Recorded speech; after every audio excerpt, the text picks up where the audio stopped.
My name is Nigel Roberts. I'm currently the Associate Divisional Director for Surgery at Stockport NHS Foundation Trust. I'm an operating department practitioner by background. I commenced my career in the NHS following several years in Her Majesty's Forces, and then I went to work as a support worker at Chesterfield in North Derbyshire Royal Hospital. Whilst I was there working as a support worker, I came across this role of an operating department practitioner that I've never heard of or seen before, and I was quite intrigued into that role. Within 6 months, I got on to my training as an ODP and qualified in 1998 via the City and Guilds route.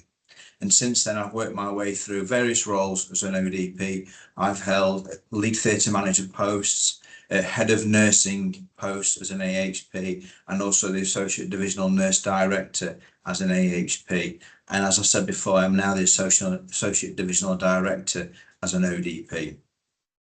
I left school with only 2 GCSEs in English and geography, and as part of my going through life's little ups and downs, I had a left-sided CVA in 2016.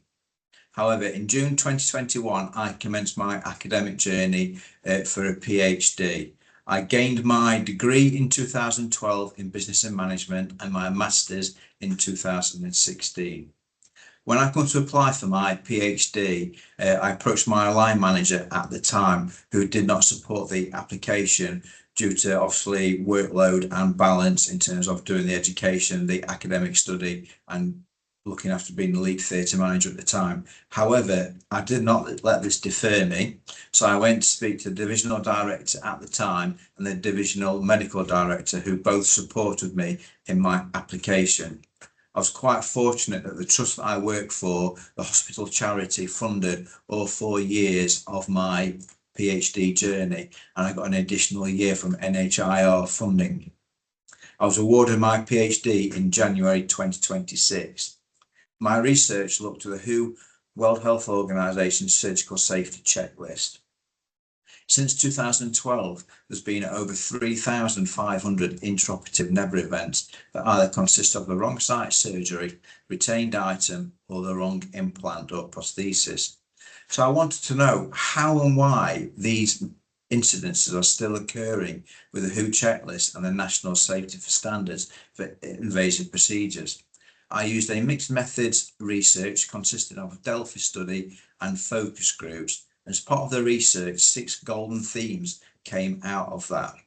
During my 5 years of research, I created the NatSIPS infographic, which is now used across the entire NHS. I published 16 papers and presented at 18 conferences. 2 of these have been international.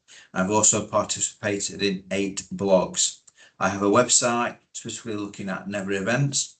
As part of my postdoctoral work, looking at bringing in digital technology on the 6th of July called Voice Care, which is a digital solution to looking at how the World Health Organization checklist can be delivered better. The website is to allow for cyclical learning and sharing of never events as to improve patient safety, with the ultimate goal of ensuring that never events are either limited or stopped.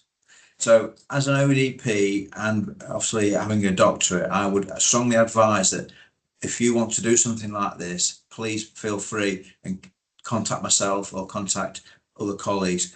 But the support there, doing an academic qualification such as a PhD, opens up lots of opportunities and doorways in terms of your career progression and career pathway.